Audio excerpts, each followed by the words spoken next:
የሰው ልጆች ራሳቸውን እስኪያጠፉ ድረስ በስድብ ናዳ ማህበራዊ ሚዲያ ላይ ስንት ወጣቶች በሶሳይድ ራሳቸውን ወደ ማጥፋት እንዲደርሱ አላደረገም? ሰው ወዳጄ ተቁሶ መግደል ብቻ መሰለ መግደል? ጦር መስበቅ ብቻ መሰለ አይደለም። በልባችን ስንት ሰዎች ገለናል። ከዚህ መውጣት ነው። ማህበራዊ ሚዲያ ላይ ወዳጆቼ ሆን ተብሎ ቤተክርስቲያኒቱን ያለ ክህነት ለማስቀረት የሚሮጠው ሩጫ አብራችሁ በስሜት አትሩጡ። በህሊናችን ስንት ሰዎች ገለናል። ስንቶች እንዲሞቱ ተመኝተናል። ዓለም በሚበላላበት ጉዳይ፣ ዓለም በሚናከስበት ጉዳይ እንዳትናከሱ። እናንተ ክርስቶሳውያን ናችሁ። በቤተ ክርስቲያን ሰላም፣ በሰበካ ጉባኤ ሰላም፣ በረካናት ጋር ሰላም፣ ከሰንበት ትምህርት ቤት ጋር ከስብከተ ወንጌል ጋር ሰላም፣ ቤተ ክርስቲያንን አውደ ሰላም ማድረግ። ከቤተ ክርስቲያን ሕይወት ወጥተው ተሰብረው በመናፍቃን አዳራሽ የወደቁ ሰዎች አሉ። ከቤተ ክርስቲያን ሕይወት ወጥተው ተሰብረው በዓለማዊነት ተይዘው ስንቶቻችን ጠዋት እንዘምራለን፣ ከሰዓት እንዘፍናለን። ጠዋት እናመሰግናለን፣ እንጸልያለን፣ ከሰዓት እንሳደባለን። ጠዋት ቤተ ክርስቲያን መተን እንበረከካለን፣ ከሰዓት እናማለን። ካህኑን ሳይቀር እናማዋለን። እዚህ በላይ ራስ ወዳድነት አለ ወዳጅ። አቡነ ገሌ ራሳቸው ይጠይቃሉ፣ አንተ ምን አገባህ? አሁን ዓለም ላይ የምንመለከተው ይሄ ነው። የጦርነቱ፣ የእርስ በርስ መበላላቱ፣ የእያንዳንዱ ጉዳይ የአሮጌ ሰውነት ጉዳይ ነው። ዓለማዊነት ይዟቸው ዓለም ያስቀረቻቸው ብዙ ሰዎች አሉ። ዓለም የቀበረቻቸው አሉ። አምላካችን ልዑል እግዚአብሔር ሆይ ከተፈጠርንባት ዕለትና ጊዜ አንስቶ እስከዚህች ሰዓት ስላደረስከን ወደፊትም ስለምትጠብቀን ስለ አባታዊ መገቦትህና ፍቅርህ ክብርና ምስጋና ለስም ይሁንልን። ክርስቶስ ተንሥአ እሙታን አሰሮ ለሰይጣን ሰላም ሆነ። የትንሣኤው ፍሬዎች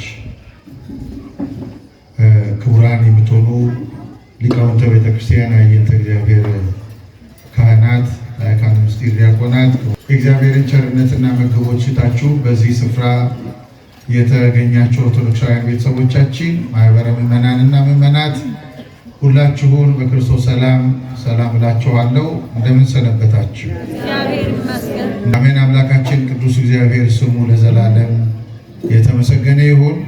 የሰው ልጆች ሁሉ መዳንና ነፃነት በማኅፀኗ የተጻፈባት አማላጃችን እናታችን ቅድስት ድንግል ማርያምን ጣዕሟን በአንደበታችን ፍቅሯን በልባችን አምላካችን እግዚአብሔር ይሳልብን።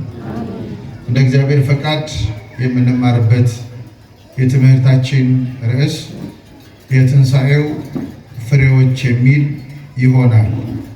እግዚአብሔር አምላካችን በመካከላችን ተገኝቶ እንዲያስተምረን በጎና መልካም ፈቃዱ ይሁንልን። እስቲ ሁላችሁም የትንሣኤው ፍሬዎች በሉ እስቲ። የትንሣኤው ፍሬዎች። በዚህ ርዕሳችን ቤተክርስቲያን በትንሣኤው ያገኘችው ምንድን ነው፣ እኛ ምንድን ያገኘ ነው የሚሉትን 5 ነጥቦች ባጭሩ አሳያቸዋለሁ። ትንሣኤ የመዳናችን ዋና ራስ ነው። መዳናችን የተረጋገጠበት ዋናው የመዳናችን መገለጫ የክርስቶስ ትንሣኤ ነው። አምላካችን እኛን ሲያድነን አሁን ከነገ ወዲያ እንደምታውቁት ልደተ ማርያምን እናከብራለን። የእመቤታችንን ልደት ድንግል ማርያም ስትወለድ እግዚአብሔር ልክ እንደ ጥሩ መሐንዲስ እንደ ጥሩ ባለሙያ መሐንዲስ የመዳናችንን ዲዛይን ሲሰራው ነው የምንመለከተው። አሁን ይህንን ሕንፃ ቤተ መቅደስ እንዲህ ከመቆሙ አስቀድሞ ባለሙያ እንዲህ ባለ ሁኔታ እንዲሰራ ጥሩ ዲዛይን እንደሚያደርግ ሁሉ አምላካችንም ለእኛ መዳን ምክንያት የምትሆነውን ድንግል ማርያም ወደዚህ ዓለም ሲያመጣ የመዳናችንን ዲዛይን ሰርቶታል። ከዚያ ደግሞ ከድንግል ማርያም ሲወለድ ዛሬ በዓለ እግዚእ ነው፣ የጌታ የተወለደበት ቀን ነው። ሲወለድ ደግሞ የመዳናችንን መሰረት ጥሎታል። ከዚያ በትንሣኤው ደግሞ የመዳናችንን ምሰሶ ሰርቶታል። እነዚህ ሁሉ የመዳናችን ቁልፍ ምስጢሮች ናቸው። ትንሣኤያችን ዶሮ ከመብላት የበግ ሥጋ ከመብላት ከጾም ተለይተን በፍስክ ምግቦች የመሰቃየት ጉዳይ አይደለም። እንደዚህ የምናደርገው የምንበላው የምንጠጣው ቤተክርስቲያን ዓርብ ረቡዕ ጭምር ከጾም እንድንከለከል ያደረገችበት ዋና ምክንያት መብላትን እያለማመደችን ሳይሆን ከተጋድሎ በኋላ የምንኖር ሰው ዓለም እንዲህ ያለ በምድር ላይ ያለ ተጋድሎ ድካም የለውም፣ ሰንበት ብቻ ነው፣ እረፍት ብቻ ነው የሚለውን ለማሳየት ያክል እንጂ እንዲለማመድ እድል የመስጠት ጉዳይ አይደለም። ብዙ ሰው እንደሱ ነው የሚያስበው። እና ምንድነው ትንሣኤው? በትንሣኤ ያገኘነው ነገር ምንድን ነው? ቤተ ክርስቲያን በተለየ ሁኔታ ነገረ ትንሣኤውን በተለየ መንገድ የምትገልጥበት ጊዜ ነው እንጂ የክርስቶስን ትንሣኤ ቤተ ክርስቲያን የማትገልጥበት ጊዜና ወቅት የለም። ትምህርቶቻችን በአጠቃላይ ብትመለከቷቸው፣ ጸሎቶቻችን በአጠቃላይ ብትመለከቷቸው በምስክርነት እየጀመሩ በተስፋ የሚደመደሙ ናቸው። መጽሐፍ ቅዱሳችን የምታዩት የመጀመሪያው የመጽሐፍ ቅዱሳችን ክፍል ኦሪት ዘፍጥረት ይባላል። ኦሪት ዘፍጥረት የምስክርነት መጀመሪያ ነው። ይህንን ዓለም ካለመኖር ወደ መኖር እግዚአብሔር እንዳመጣው በመጀመሪያ እግዚአብሔር ሰማይና ምድርን ፈጠረ ብሎ ይጀምራል። የመጽሐፍ ቅዱሳችን መጨረሻ ደግሞ ራዕየ ዮሐንስ ነው። ራዕየ ዮሐንስ ደግሞ የዚህን ዓለም መጠቅለልና ሌላ ከትንሣኤያችን በኋላ የምናገኘውን አዲስ ዓለም የሚተረክልን መጽሐፍ። ቅዳሴያችንን የምትመለከቱ ቄሱ በምስክርነት ጀምሮ አሐዱ አብ ቅዱስ ብሎ ጀምሮ ከዚያ በኋላ በዲያቆኑ የስንብት ቃል እቱ በሰላም የሚል እንሰማለን። እቱ በሰላም የሚለው ቃል ወደ እግዚአብሔር መንግሥት በሰላም ያግባችሁ ነው፣ ትንሣኤን የሚያሳየን። እንደውም በአንዳንድ ምስራቃውያን ምዕመናን ዘንድ የተለመደ ነገር አለ። ልክ ዲያቆኑ እንደኛ ሲያሰናብት ቶሎ ዕቃ ጓዙን እያነሳ አይደለም የሚወጣው። ይህንን ታላቅ ድምፅ የስንብት ድምፅ ሲሰሙ ምዕመናን በአንድ ላይ አንድ ተሰጥኦ ያሰማሉ። አቤቱ ዓይኖቻችን በሕዝብ ሁሉ ፊት ያዘጋጀውን ማዳንን ተመልክተዋልና ባሮችህን አሁን በሰላም ታሰናብታቸዋለህ። በሞት እንኳን ብታሰናብታቸው ዓለማችንን አይተናል፣ መዳረሻችን ገብቶናል በአንተ ትንሣኤ ይላሉ። ለምን? በክርስትና ውስጥ በጥልቅ ስለሚኖሩ። ጸሎት ሃይማኖታችንን ብትመለከቱ ጸሎት ሃይማኖት በአማርኛው ጊዜ ትጸልዩታላችሁ እናንተ። ውዳሴ ማርያም የዘወትር ጸሎት ላይ የተቀመጠ ነው። ናምን በአሐዱ አምላክ እግዚአብሔር አብ አሐዜ ኩሉ ገባሬ ሰማያት ወምድር። ይሄ ምስክርነት ነው። ሰማይና ምድርን በፈጠረ በእግዚአብሔር አብ እናምናለን ብለን መጨረሻ ላይ ምን እንላለን? ወንሴፎ ትንሣኤ ሙታን፣ የሙታንንም መነሳት ተስፋ እናደርጋለን። ጉልላት ነው ትንሣኤ ለቤተ ክርስቲያን። አዕማደ ምስጢራቱን ስትማሩ ሰንበት ተማሪዎችም ሌሎቻችሁ እንደምታውቁት በምስጢረ ሥላሴ እንጀምርና በምስጢረ ትንሣኤ ሙታን ትምህርታችን እንደመድማለን። ስለዚህ ለቤተ ክርስቲያን ትንሣኤ ዋና ራስ ነው፣ ጉልላት ነው። ያገኘችውን ስለምታውቅ ማለት ነው። በየዕለቱ በቅዳሴ ጊዜ ንዜኑ ሞተከ ወትንሣኤከ ቅድስተ፣ ሞትን እንናገራለን፣ ቅድስት ትንሣኤንም እናውጃለን ትላለች ቤተ ክርስቲያን። ትንሣኤውን የማታውጅበት ጊዜ የለም። ለምን? ትንሣኤው የትንሣኤው ፍሬ በቤተ ክርስቲያን የማይታይበት ጊዜ የለም፣ ሁኔታም የለም። ሁልጊዜ አገልግሎቷ፣ ስርዓት አምልኳ በአጠቃላይ የክርስቶስን ትንሣኤ የሚያሳይ ነው። ሞቱ ብቻውን ምንም ሊጠቅመን አይችልም። ሞቱ እውነት ነው፣ ቤዛነታችን ተፈጽሟል። በእኛ ምትክ ሞታችንን ወስዶ አምላካችን በዚያ ላይ ታይቷል። ሞታችንን ይሽሮ ዘንድ በዚያ ላይ ተሰቅሏል፣ ሞቷል። ነገር ግን ክርስቶስ መነሳቱ ደግሞ ለእኛ ትልቁ ቁልፋችን ነው፣ የክብር ቁልፋችን ነው ማለት ነው። ለዚህ ነው ቅዱስ ጳውሎስ ክርስቶስ ካልተነሳማ ስብከታችን ከንቱ ነዋል። እስቲ በሉ ይህ ቃል ክርስቶስ በሉ እስቲ። ካልተነሳማ ስብከታችን ከንቱ ነው። ለምንድን ነው እንደዚህ ያለው መሰላችሁ? ቅዱስ ጳውሎስ መጽሐፍ ቅዱስ ስታነቡ በኦሪት ዘሌዋውያን በምዕራፍ 19 ቁጥር 1 ላይ እንዲህ የሚል ቃል አለ። መቃብር የነካ 7 ቀን የረከሰ ይሆናል። ምን የነካ? ስንት ቀን የረከሰ ይሆናል? ወደ መቃብር አካባቢ በብሉይ ኪዳን ዘመን ወደ መቃብር አካባቢ የሄዱ ሰዎች ካህኑ የመንጻት ስርዓት ሳይፈጽምላቸው ወደ ማህበረሰቡ አይቀላቀሉም። ስለዚህ ተመልከቱ፣ እስከ ክርስቶስ መምጣት ድረስ መቃብር የጨለማ ስፍራ ነው። መቃብር የርኩሰት መገለጫ ነው። መቃብር ሰዎች የተጠጉ ወገኖቻቸውን ለመቅበር ነው። ሲመለሱ ረክሰው የሚመለሱበት ነበር። አሁንስ ክርስቶስ አምላካችን ከተኛበት በኋላ ግን መጽሐፍ ቅዱስ እንደምታነቡ ሞት ሊያገኛቸው የማይችላቸው 2 መላእክት ነጭ ለብሰው ታዩበት፣ ሕይወትን ሰበኩበት። እነዚህ ለሞት ተቃራኒ የሆኑ 2 መላእክት ከተገለጡበት በኋላ መቃብር ምን ሆነ? የሕይወት መንደር ሆነ። የሕይወት መንደር ሆነ። ቤተ ክርስቲያን ተመልከቱ፣ በዙሪያዋ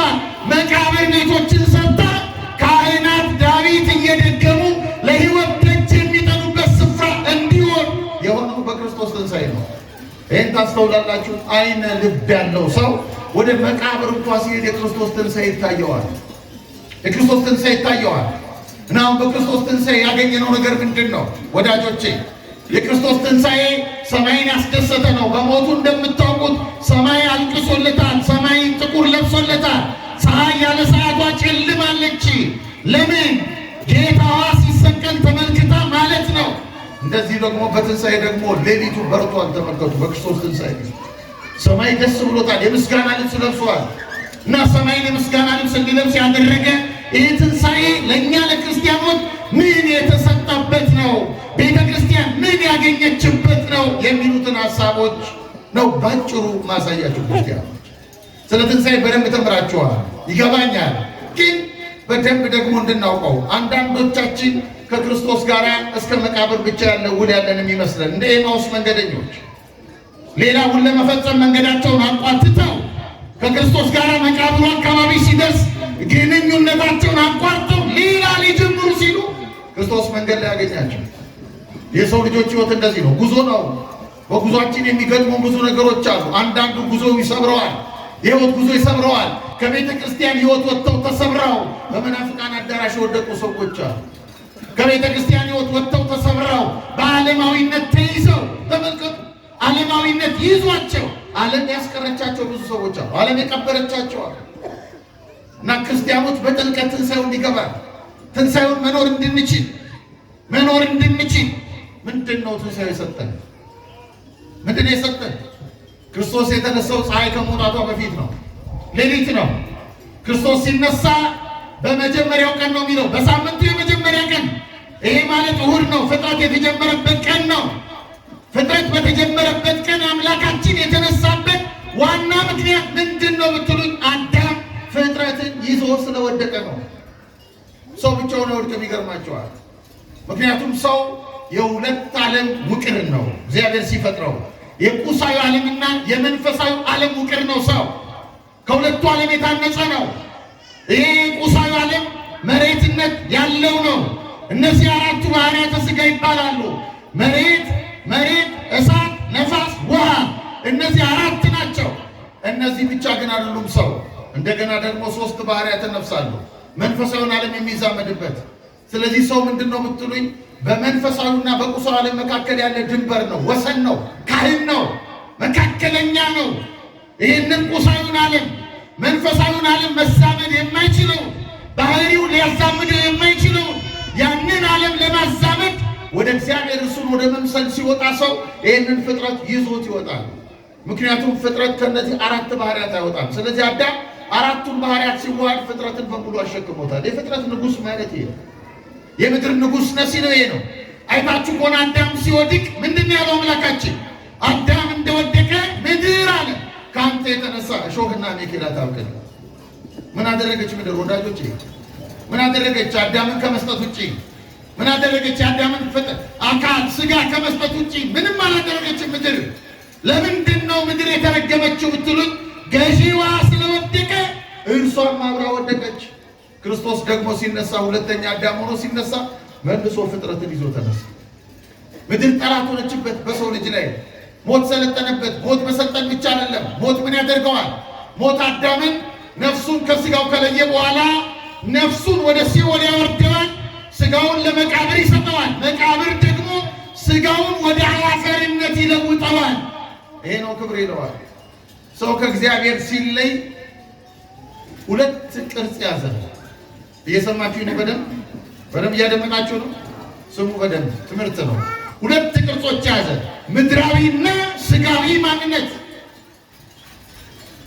አዳም መሬት ነህ የሚለው ቃል የመርገም ቃል ነው። ሰው መሬት አልነበረም፣ ከመሬት ተገኘ እንጂ ሰው መሬት ብቻ አልነበረም። የእግዚአብሔር እስትንፋስ የተጋራ ነው ሰው። አዳም መሬት ነህ፣ ወደ መሬት ትመለሳለህ። ኦ አዳም መሬት አንተ ወትገቡ ውስተ መሬት። ክርስቲያኖች በሐዲስ ኪዳን ለሐዲስ ኪዳን ክርስቲያኖች የሚሰበክ አይደለም። ምክንያቱም አካላችን ክርስቶሳዊ አካል ሆኗል። ኋላ እንመጣበታለን። እዚህኛ አፈር የሚበላው አካል አይደለም ያለን። አፈርን ድል ነስተነዋል። በማን?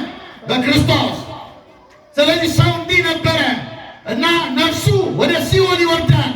ወደ ሲኦል መውረድ ማለት ምን ማለት ነው ብትሉኝ፣ ከእግዚአብሔር ሕይወት መለየት ማለት ነው። ከእግዚአብሔር ሕይወት ተለይቶ ነበር የሚኖረው ሰው። ጨለማ ነው። በሲኦል ምስጋና የለም። በሲኦል አንተን ማን ያመሰግናል ይላል ነቢዩ። ያዕቆብም ልጁ ዮሴፍ ጠፍቶበት ወንድሞቹ መጥተው ይኸው ልጅህን እኮ የምትወደው ልጅህን ተኩላ አውሬ በላው፣ ይኸው ልብሱ በደም ተጨማቆ ተመልከት ብለው ሲሰጡት ኦሪት ዘፍጥረት ምዕራፍ 37 ላይ ስታነቡ እንዲህ አለ፣ ወደ ልጄ ወደ ሙታን ስፍራ እያዘንኩ እወርዳለሁ አለ። ሰው እንዲህ ነበር ተስፋው። ሲወለድ ከፊት ሞት ይታየው ነበረ። ሲወለድ ከፊት መቃብር ይታየው ነበረ። ሲወለድ ከፊት ሲኦል ይታየው ነበረ። ሰው ባሪያ ሆኗል። ከሲኦል ውጪ ምንም አይታየውም። ለምን? የነገር መለኮት ሊቃውንት ሰው ነፍሱ 3 ጥቅል ጸጋዎች አሉት ይላሉ። 3 ጥቅል ጸጋዎች። አንደኛው የማሰብ የማወቅ ችሎታ አዋቂነት፣ ሁለተኛው የመመኘት ስጦታ፣ ሶስተኛው ደግሞ የመወሰን ኃይል ነው፣ ነፃ ፈቃድ የሚባለው። እነዚህን 3ቱን የተጋራው ከእግዚአብሔር ነው። ከእግዚአብሔር የተጋራው በጸጋ ነው። የእግዚአብሔር ባህሪ ገንዘቡ ነው። ማወቅ፣ መወሰን የእግዚአብሔር ባህሪ ገንዘቡ ነው። ተመልከቱ፣ ፈቃድ፣ ፍላጎት የእግዚአብሔር ባህሪ ገንዘቡ ነው። በእኛ ላይ የሚፈልገው ነገር አለ እግዚአብሔር። እነዚህ 3 ጸጋዎች ነበሩት። በማሰብ ችሎታው ምን እንዲያደርግበት ነው እግዚአብሔር የሰጠው? አባታችን አምላካችን እግዚአብሔር ሰውን ሲፈጥረው እንደምታውቁት በአንድ ቃል ተናግሯል።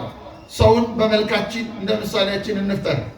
ሰው ከመምጣቱ በፊት እኔም የተናገረው ይህንን መለኮታዊ ቃል ግን በጣም የሚገርማችሁ መጀመሪያ ያነበበው የሰው ልጅ ከመጽሐፍ ቅዱስ አይደለም፣ ከኦሪት ዘፍጥረት አይደለም፣ ከህሊናው ላይ ነበር ያነበበው። ሰው ከመጽሐፍ ቅዱስ ነበር ታውቃላችሁ። እና አዳም በማወቅ ችሎታው ምን ያህል በማወቅ ችሎታው ምን ይመለከታል?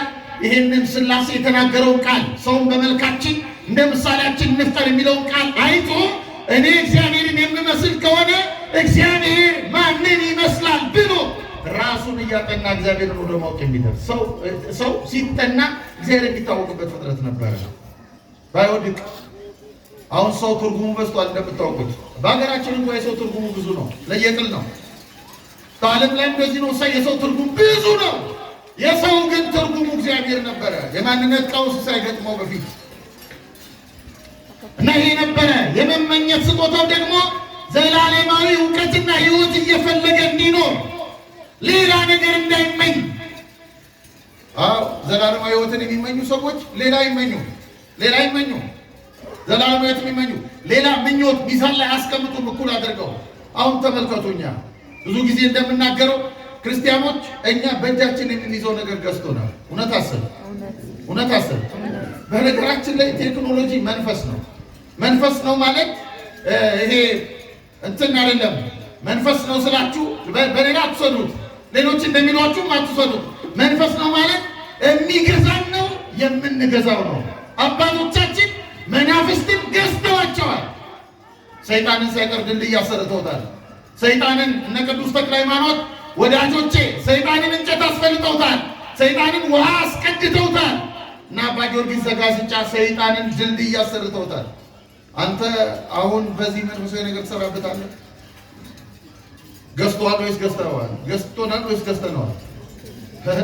እኔ እንደውም አንድ የሆነ ያየሁት በጣም አንድ ስልጠና ላይ የተመለከቱት ነገር የሚገርመኝ አባትና ባልና ሚስት አንድ ልጅ ወልደዋል። ሕፃን ልጅ ነው። አልጋ ላይ ነው ያሉት። ልጃቸው መሀል ነው ያለው።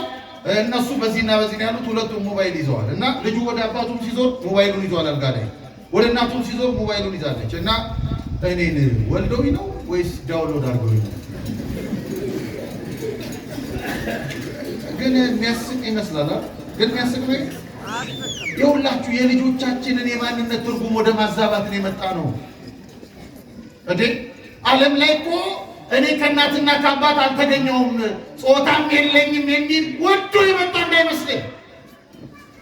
የማንነት ቀውስ ውስጥ የገባ ሰው ዓለም የሰጠችውን ነው የሚቀበለው። አደገኛ ነው። አያችሁ፣ ይህንን ታላቅ ጸጋ እግዚአብሔርን እየተመኘ እንዲኖር የመወሰን ኃይሉ ደግሞ ምን ነበረ ጥቅሙ? የመወሰን ኃይሉ ደግሞ ከዚህ ታላቅ ህብረት ሊለየው የሚመጣውን በእባብ አድሮ የሚመጣውን ሰይጣን ዞር በል የሚልከው ጉልበት ነበረው። ሰው እነዚህን ጸጋዎች በተቃራኒ መንገድ ሲጠቀማቸው ከእግዚአብሔር ተጣላ፣ ገነትን አጣ። ሰው ገነትን ሲያጣ ህይወቱ ተቋረጠ። ህይወቱ ሲቋረጥ እነዚህ ሶስት ጸጋዎች አልተወሰዱም። እየሰማችሁ ነው? ምን አላሉም አልኳችሁ? አልተወሰዱበትም። እግዚአብሔር የሰጠውን አይወስድም። አልተወሰዱበትም። ግን ምን ሆኑ? እነዚህ ሶስት ጸጋዎች ከአዳም አለመታዘዝ የተነሳ አዋራ ለበሱ። አዋራ ምን ማለት መሰላችሁ? በቀላሉ እንዲገባችሁ፣ ቤታችሁ ቴሌቪዥን አለ። ቴሌቪዥን የምትጠቀሙ ቤታችሁ ዲሽ አለ። ከላይ ዝናብ ወይም ነፋስ ሲመጣ ዲሹን ሲያነቃነቀው ቴሌቪዥኑ ምን ያደርጋል? ቪዥ ይላል አይደል? ስክራች ያመጣል አይደል? ሰው እንደዚህ ሆነ። እግዚአብሔርን አደብዝዞ የሚያሳይ ሆነ። መድኃኒዓለም እንዲህ ካለ ህይወት ይጠብቀን ወዳጆች። እኛ እግዚአብሔርን እንደ መስታወት እንድናሳይ የተፈጠርን ነው። እንደ መስታወት እናብለጨልጨዋለን ነው የሚለው ቅዱስ ጳውሎስ። ከክብር ወደ ክብር ያን መልክ እንመስል ዘንድ እንለወጣለን። የበለጠ እንድናሳይ ሰው ምን ሆነ? አደበዘዘው እግዚአብሔርን። ለክብሩ መታያ ሆኖ የተፈጠረ ሰው ሞት ማለት ይሄ ነው ወዳጄ። ስንቶቻችን አሁንም እግዚአብሔርን አደብዝዘን እናሳያለን? ስንቶቻችን? አዎ ጠዋት እንዘምራለን፣ ከሰዓት እንዘፍናለን። ጠዋት እናመሰግናለን፣ እንጸልያለን፣ ከሰዓት እንሳደባለን። ጠዋት ቤተ ክርስቲያን መተን እንበረከካለን፣ ከሰዓት እናማለን። ካህኑን ሳይቀር እናማዋለን። ራሳችንን ንጹህ አድርገን የሚገርመኛል። እኔ ብዙ ሰው ዛሬ እገሌ አቡነ ገሌ ቅዱስ እንዲሆኑ ይፈልጋል እንጂ እሱ እንዲቀደስ አይፈልግም። አያሳዝንም? ከዚህ በላይ ራስ ወዳድነት አለ ወዳጅ? አቡነ ገሌ ራሳቸው ይጠይቃሉ። አንተ ምን አገባህ?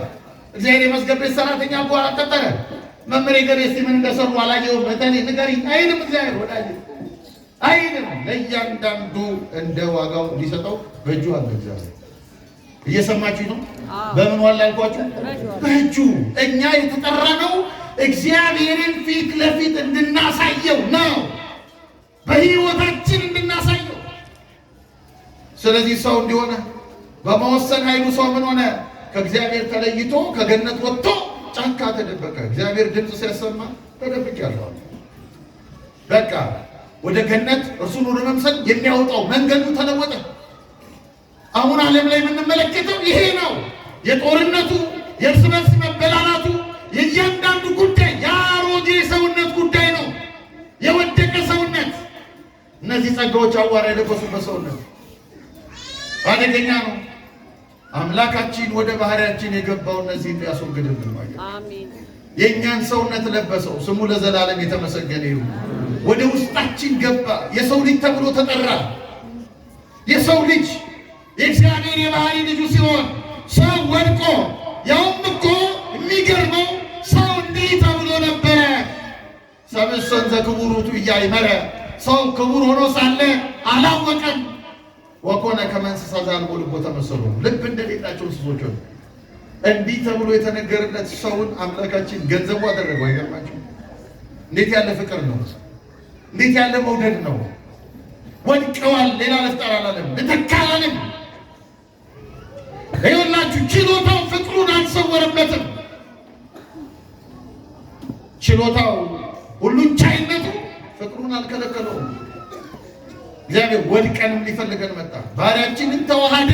ክርስቶስ አምላካችን ሞታችንን በሞቱ በልደት በእመቤታችን ማኅፀን ያለ ወንድ ዘር ተወለደ።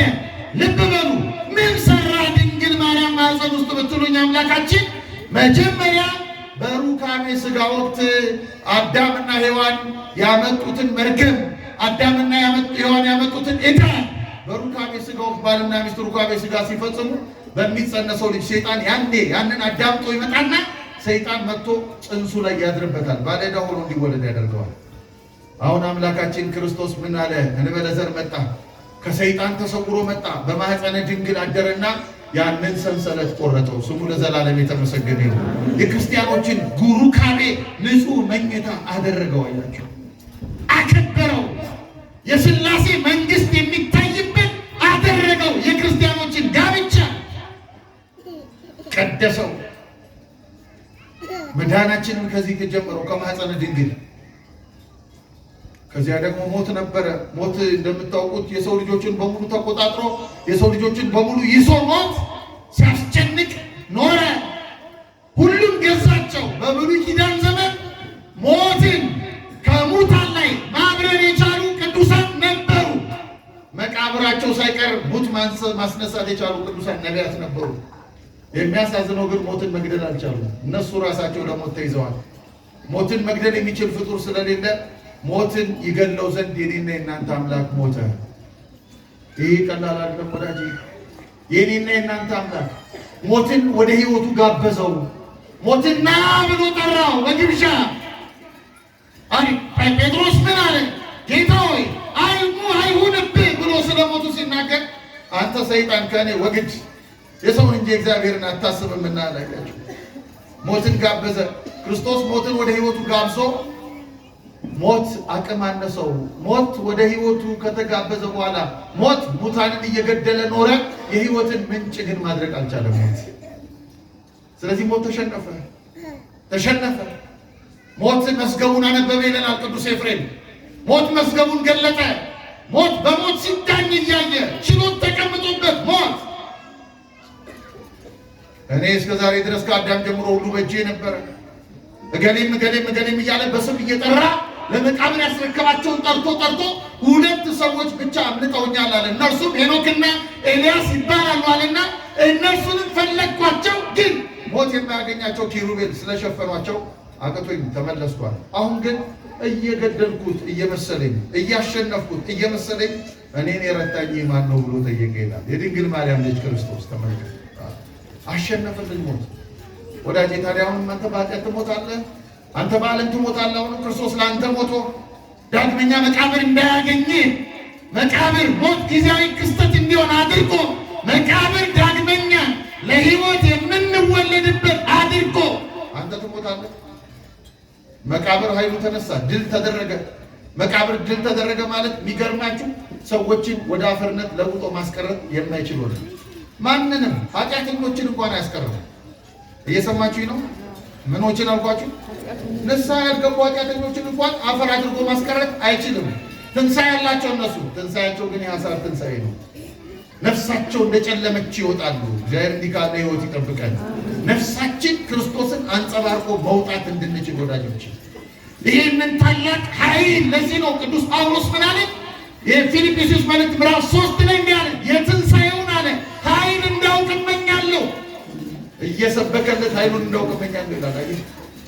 እየሰበከለት እና ብዙ ሰው ትንሣኤ ደግሞ እንዲህ ይላሉ። አንዳንድ እናቶች ድህነት ምናምን አግኝቷቸው ለልጆቻቸው ዶሮ ማምጣት ምናምን ያልቻሉ እናቶች የዘንድሮ ትንሣኤ ደግሞ ትንሣኤ ነው ይላሉ። አዎ ሰላጣን ብትበይ ትንሣኤ ነው። አካልሽን ከአፈርነት የለወጠበት ትንሣኤ። ክብርና ምስጋና ለእግዚአብሔር ይሁን። ዶሮ ስንበላለት አይደለም ወዳጄ ክርስቶስ ደስ ይበል። እሱንም አስረጀው። የይሁዳ ፋሲካ ነው። አስረጀው። እሱን በህብስትና በወይኑ ለወጠው። ታዲያ ቤተክርስቲያን ምን አገኘች ወዳጆቼ? ቢያንስ 5 ነገሮች ቤተክርስቲያን አግኝታለች በትንሣኤው። በዚህ በዮሐንስ ወንጌል ምዕራፍ 20 ላይ ተጽፏል። ጌታችን ደቀ መዛሙርቱ ደጆቻቸውን ዘግተው በፍርሃት ተውጠው ሳለ ድንገት በተዘጋ በር መጥቶ ገባና ሰላም ለእናንተ ይሁን አላቸው። አላወቁትም ይላል መጽሐፍ። አላወቁትም ነበረ፣ ምትሃት መሰላቸው። ምክንያቱም አልጎለመሱም። አያችሁ፣ ከጌታ ተምረዋል፣ ግን አልጎለመሱም። መንፈስ ቅዱስን እስኪቀበሉ ድረስ አልጎለመሱም። ስለዚህ ምን ሆኑ? ምትሃት መሰላቸው። መካከላቸው የአንዲት 15 ዓመት ብላቴና ድንግልናዋን አክብሮ የተወለደ ጌታ እንደሆነ አላወቁም። መቃብር ክፈቱልኝ፣ መግነዝ ፍቱልኝ ሳይል በተዘጋ መቃብርን ድል ነስቶ የተነሳ ጌታ እንደሆነ አላወቁም። የሲኦል መክፈቻ በእጁ ያለው እንደሆነ አላወቁም። ወደ ሲኦል በአካለ ነፍስ ወርዶ ቅዱስ ዮሐንስ አፈወርቅ ምን ይላል? ሲኦል ወደ እርሷ በወረደው ጌታ ተማርካለች ይላል። በቃ ተማረከች። እያጨለመች በጨለማ ጠባይዋ የሰው ልጆችን ከእግዚአብሔር ለይታ ታኖር የነበረች ሲሆን አሁን በብርሃነ መለኮቱ አጥለቀለቃት አምላካችን። ይሄ እንደሆነ አላወቁም። ጌታችን ምን አለ? ሰላም ለእናንተ ይሁን። ምንድነው ቤተክርስቲያን የትንሣኤ ፍሬ ያገኘችው ቢባል ሰላም። እስቲ ሰላም በሉ። አልሰማችሁ? ምን ሰላም? አሁን በዚህ ዘመን ስለ ሰላም ማወጅ እንደ ነውር አልተቆጠረም? ስለ ሰላም የሚናገሩ ሰዎች እንደ ፈሪ አልተቆጠሩም?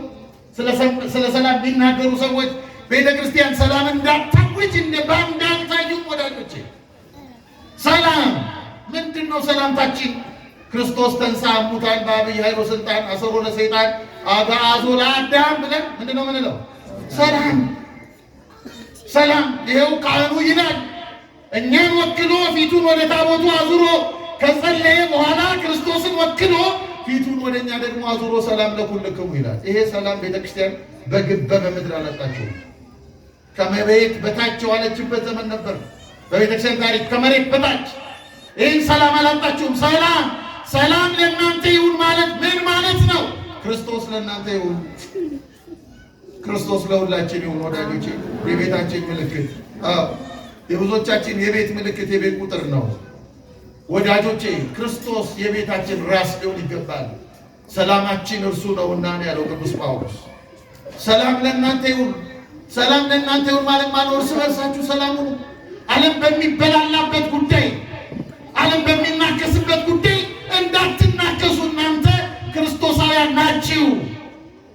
በትንሣኤው የሰላም ዓለም ነው የሰጣችሁ። የሰላም ዓለም ሰላም፣ በቤተ ክርስቲያን ሰላም፣ በሰበካ ጉባኤ ሰላም፣ ከማኅበረ ካህናት ጋር ሰላም፣ ከሰንበት ትምህርት ቤት ጋር ከስብከተ ወንጌል ጋር ሰላም፣ ቤተ ክርስቲያንን አውደ ሰላም ማድረግ። ድሮ እኮ እንደውም ነፍጠኞች ራሱ ድሮ ቤተ ክርስቲያን ሲመጡ ሽፍቶች እንኳ ሳይቀሩ የሸፈቱ ሽፍቶች ቤተ ክርስቲያን ለመሳለም ሲመጡ መሳሪያቸውን በራቸው ላይ አስቀምጠው ነው የሚገቡት፣ ይዘው ይገቡ። አሁን በልቡ ጦር ይዞ የማይገባለ ቤተ ክርስቲያን ጦር ይዞ የማይገባለ በሰበካ ጉባኤ ምርጫ ድንጋይ የማይወራወራለ የማይወራወር የክርስቶስ ቤተክርስቲያን መሆኗን አልዘነጋንም ወዳጆቼ።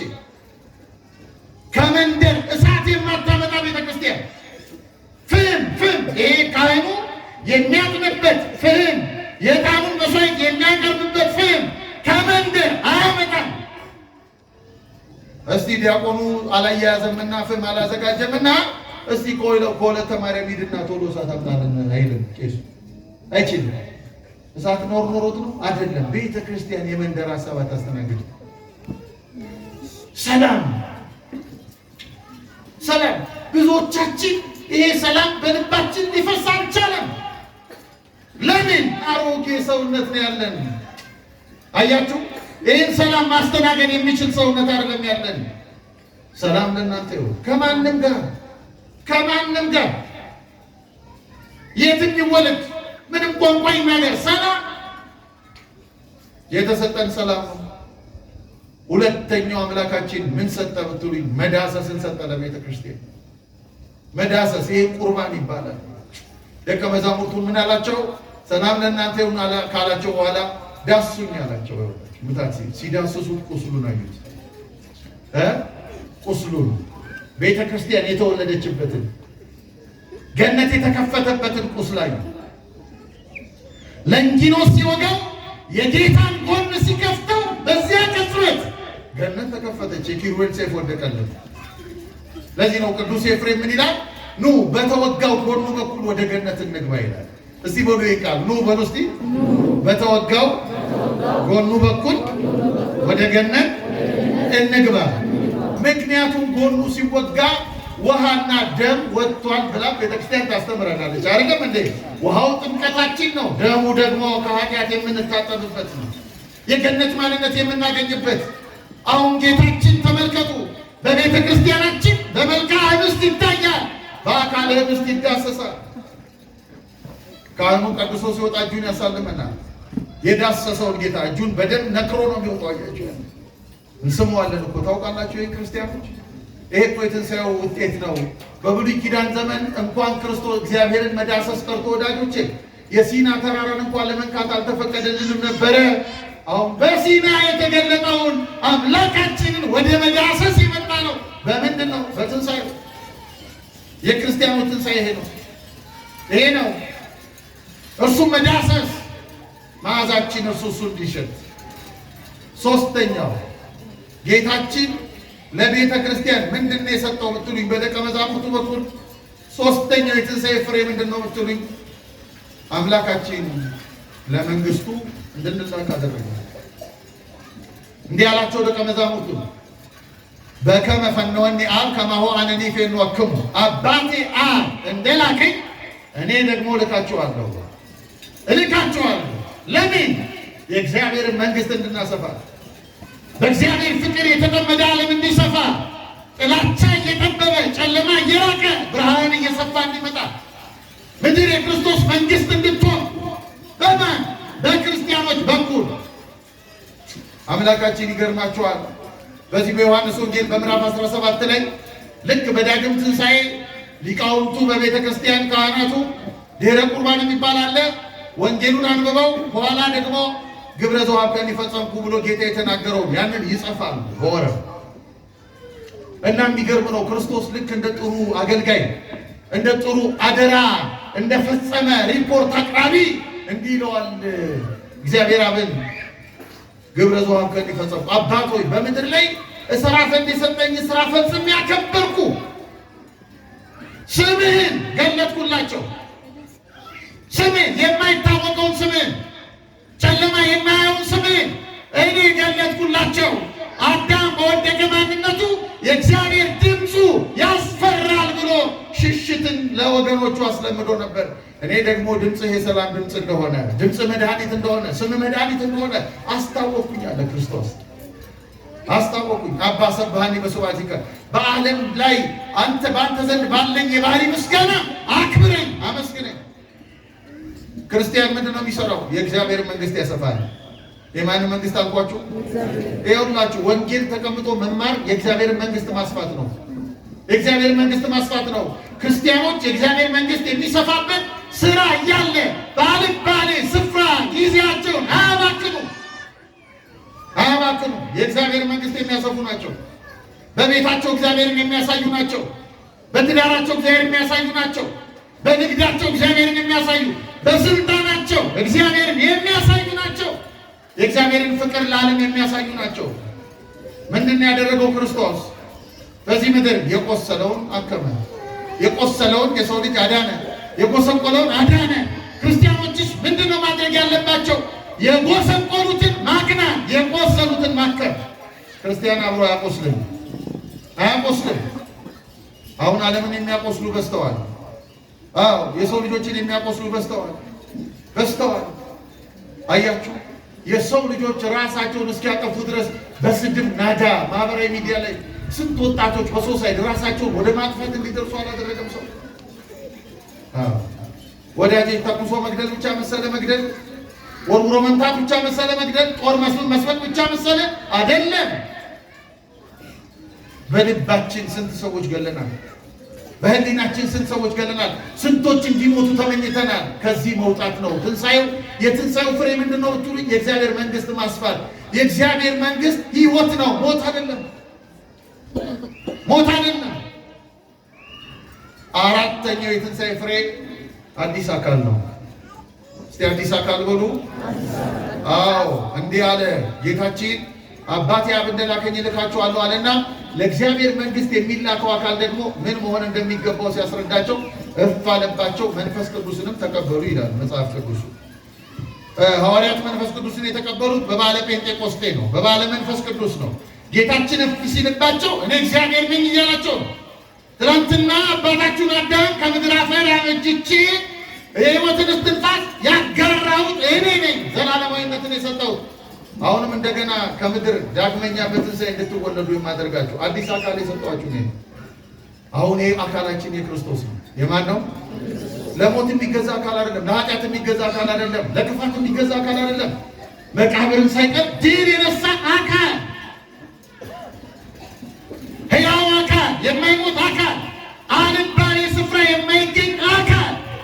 ክርስቲያን ይመርጣል፣ ቦታ ይመርጣል፣ ሁኔታ ይመርጣል። ወዳጆቼ አልባሌ ስፍራ ክርስቶስን የማያውቁ የወደቁ አሕዛብ የሚገኙበት ስፍራ የሚገኛል ክርስቲያን። ይሄ አካል ክርስቶስ እስቲ በሉ አካሌ በሉ እስቲ የክርስቶስ ነው። የማን ነው አካላችን? የክርስቶስ አካል። የክርስቶስ አካል ምን ሲያደርግን ያየ ነው? እየዳበሰ ዕውሩን ሲያበራ። የክርስቶስ አካል ምን ሲያደርግን ያየ ነው? የተራቡትን እየሰጠ ሲመግብ። የክርስቶስ አካል ምን ሲያደርግን ያየ ነው? የሚያለቅሱትን እንባቸውን ሲያብስ። ወዳጆቼ አዲስ አካል ነው የሰጠን፣ አዲስ አካል።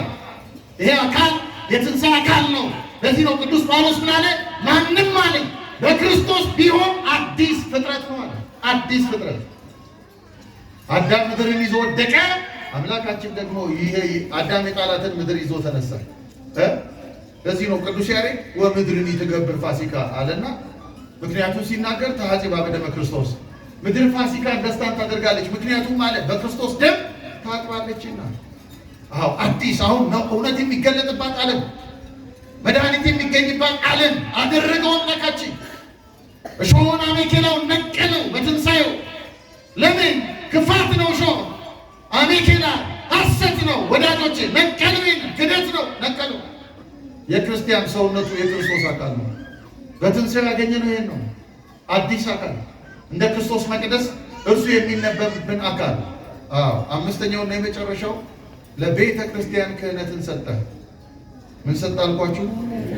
እንዲህ ያለ አዲስ አካል እፍ ካለባቸው በኋላ በምድር ላይ ኃጢአቱን የያዛችሁበት በሰማይ ተይዞበት። ይህንን ለምንድን ነው የሰጣቸው መሰላችሁ? ለቤተ ክርስቲያን የሰጠው በዕለተ ሐሙስ ጌታችን ፋሲካን የሚያደርግበት ሰዓት ሲቀርብ፣ አራተኛው ፋሲካ ነው ማለት ክርስቶስ ማክበር ከጀመረ አገልግሎት ከጀመረ ጊዜ ጀምሮ አራተኛው ፋሲካ ነው።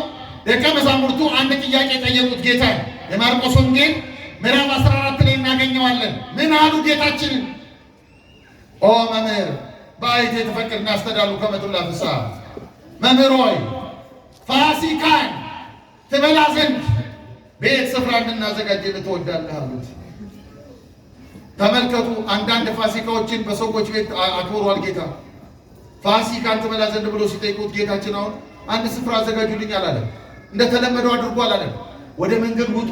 ወደ መንገድ ስትወጡ አንድ ውሃ ቀርቶ የሚመጣ ሰው ታገኛላችሁ።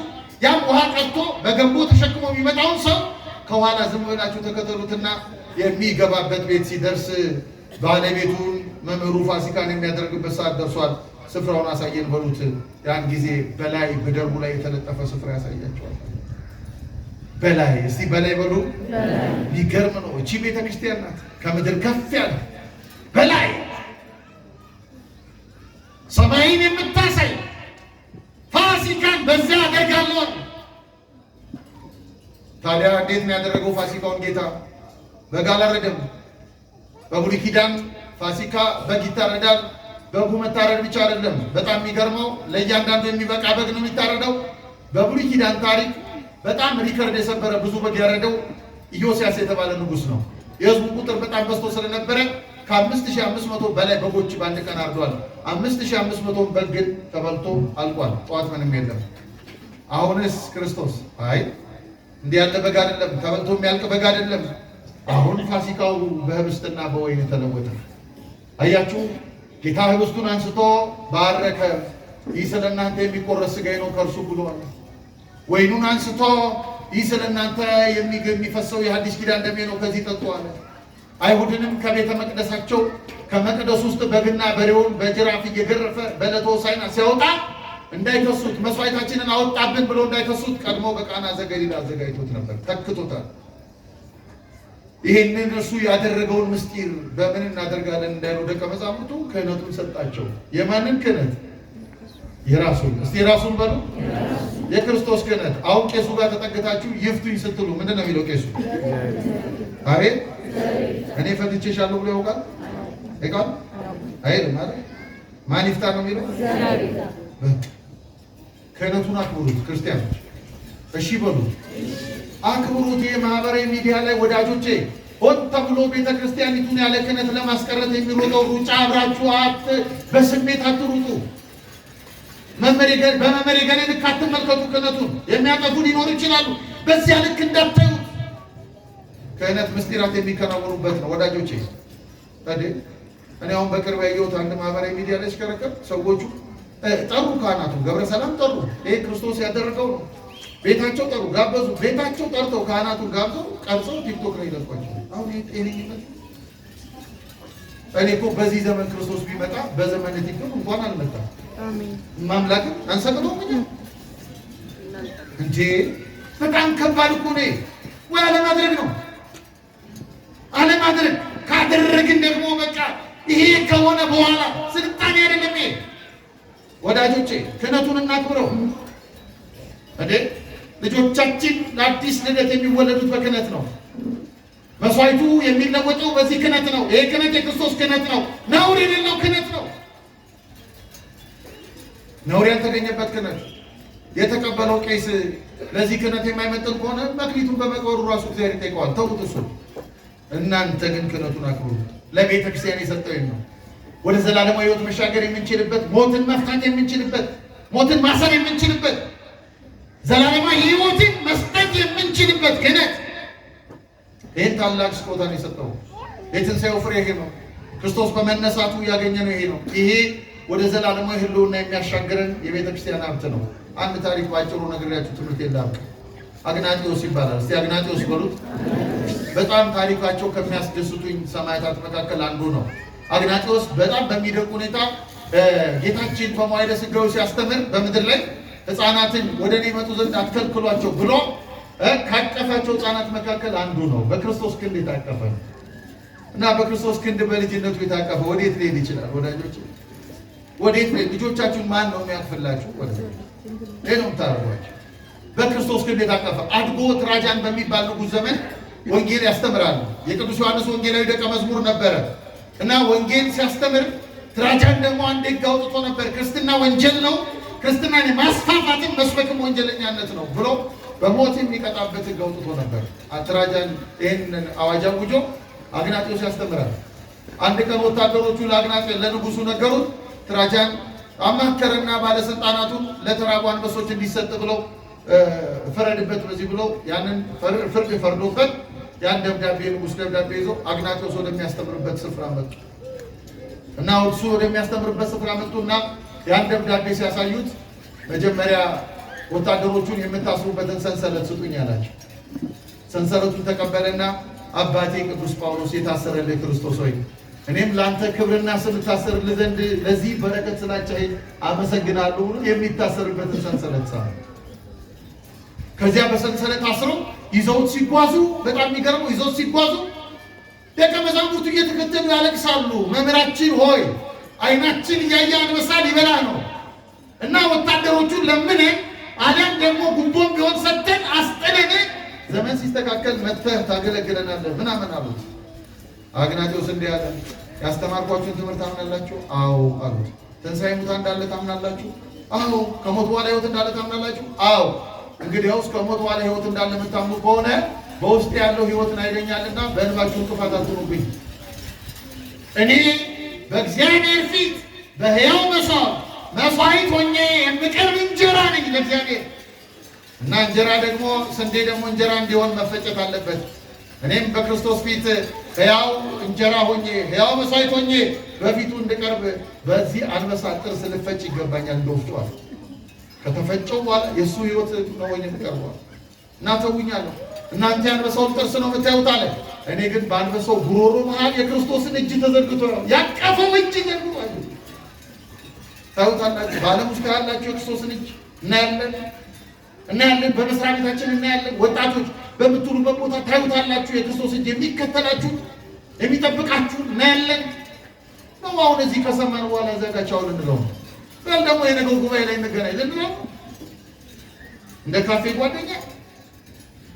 ይሄ ልክ አይደለም ወዳጆቼ። አግናጢዎስን አንበሶቹ ወረወሩት። አንበሶቹ ምንም ሳያስቀሩ ብሉት፣ ምንም አጥንቱን ሳይቀር ፈጩት። ምንም በጣም የሚገርመው የአግናጢዎስን ልቡን ብቻ አንበሶቹ አልነኩት። ምኑን ብቻ አልኳችሁ? ልቡን ብቻ። እና ደቀ መዛሙርቱ ሊቀብሩ ሲሄዱ ሰውነቱ ምንም የለም እና ልቡ ብቻ አገኙት። እና ልቡን ሲያገኙት ምን ይላል መሰላችሁ? ልቡ ላይ ኢየሱስ ክርስቶስ የዘላለም ንጉሥ የሚል ተጽፏል። ይገርማችሁ። አያችሁ፣ ይሄንን ነው ወንጌል ያደረጉት ደቀ መዛሙርቱ። ወዳጆቼ አሁን የክርስቶስ ትንሣኤ ለቤተሰቦቻችሁ፣ ለታናናሾቻችሁ፣ ለልጆቻችሁ ትንሣኤ እንድትሆኑ ክርስቶስ በእናንተ በትዳራችሁ፣ በሕይወታችሁ፣ በንግዳችሁ፣ በስራችሁ፣ በንግግራችሁ ውስጥ ለልጆቻችሁ እንዲታይ ነው። ትንሣኤ ማለት ይሄ ነው። እንዲህ ከሆነ የክርስቶስ ትንሣኤ ተካፋዮች ነን። ክርስቶስ እንደሞተ ለዓለም መሞት አለብን። ክርስቶስ እንደተነሳ ለጽድቅ የምንነሳ ልንሆን ይገባናል። አምላካችን እግዚአብሔር ከትንሣኤው ፍሬ እንድንጠቀም መንፈሳዊ ጉልበቱን ያድለን። የሰማነውን በልቡ ያስቀምጥ።